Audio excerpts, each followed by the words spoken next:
A sell-off in stocks intensifying today, and we did see another flight into bonds, pushing yields yet lower after that weak U.S. jobs report. It fueled worries that the Federal Reserve's hold fast stance on rates now risks a more pronounced economic slowdown. We saw a plunge in key tech companies that sent the NASDAQ 100 to the point where it's down 10% from its July record high. And of course, that matches the definition of a correction. A rally in bonds, U.S. government bonds, extended into a seventh straight day. Traders now think that the Fed will bring rates down by a full percentage point this year. We're joined now by Sahak Manuelian, head of equity trading at Wedbush Securities. Thanks very much for coming on the show. Thank you for having me on today, Andy. What do you think is the most important lesson we've learned today, or what's jumping out for you in the market?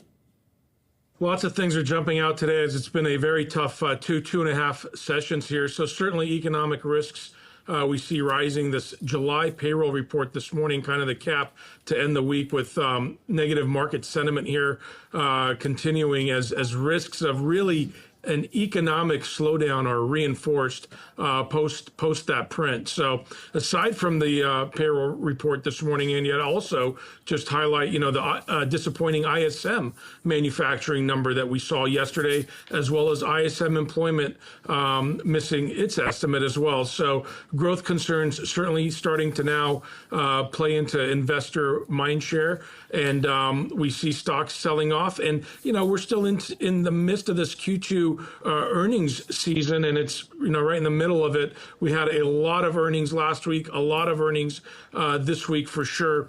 By and large, tech earnings have been okay, but it's just the year-over-year comps that they've had to go up against, which is very tough and has been very tough, or proves to be tough. And we see what stocks are doing. We're starting to sell off now, and it's been, like I said earlier, a very painful couple of days for investors as folks seemingly not positioned for this. We've had tech companies in particular sinking tens of billions of dollars into artificial intelligence, and it appears that there are worries for Amazon, for example, that they're not going to get a good return on that in the near term. Yeah, that's a valid concern. And so the big question is, when you say in the near term, so we still like Amazon very much. We think the long-term aspects for Amazon remain very favorable. However, considering the moves it's had, the multiple it's trading at, and the billions of dollars that they're spending on AI, and with no clear sight into returns or ROI in the near term, investors are taking a second look and wondering if they should be going elsewhere. And so you're starting to see some money flow away from some of the big tech leaders into other areas, namely staples, utilities, and real estate. We've seen the last 48 hours. Sorry, you said that the real estate has been suffering as well?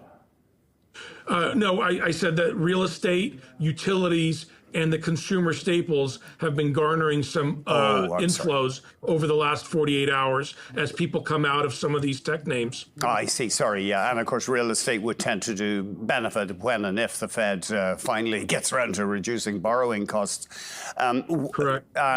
Let's have a quick look at Booking Holdings, maybe a 5-year chart. People thought that this one would go on riding high with this surge in tourism around the world. But of course, if the consumer is strapped, then that may not continue for very long.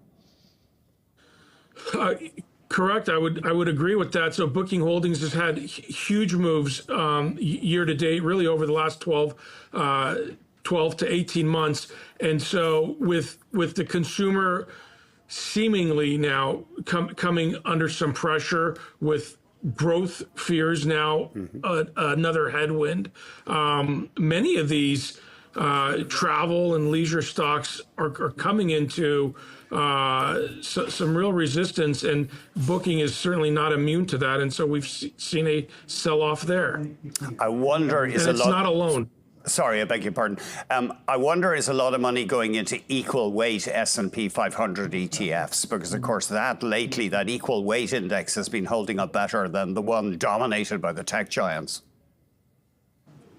Yeah, I would agree with that. And I would also stress that in our view, it's really been more than a rotation, out of one sector into another. It's really been money flows coming into this whole sector ETF, the equal weight sector ETF, and so that's been outperforming. Not today, but over the past 5 sessions, over the past month to date figures. If you take a look at the sector weight S&P 500 versus the equal weight versus the market cap weight, you see that the equal weight certainly has been doing better, and we think that will actually continue, and that those stocks will continue to outpace some of the mega cap tech stocks. And that really speaks to some of, I think, the underlying breadth that we've seen in this marketplace. And if one takes a look at the NYSE advanced decline line, for example, you see expanding breadth. And that expanding breadth, I think, really points to the picture of money flows coming into other areas outside of large cap tech stocks. So people still want to own equities. They just don't necessarily want to own those former stars, the mega caps. We think so. We think people still want to own equities. Equities still very much in a bullish uptrend. Certainly, we've seen a sell-off, over the past week and a half or so, or 2 weeks, as you mentioned earlier. But having said that, it's still equities that garner a lot of flows from investors, but it's which sectors are going to outperform going into the second half of the year. We think going into the second half, it won't be just a tech story. There will be other areas of the economy, namely healthcare, one, staples, another, utilities, I think can still show more relative outperformance. So I think that other areas will play some catch up, and there'll be this catch up trade into the second half of the year.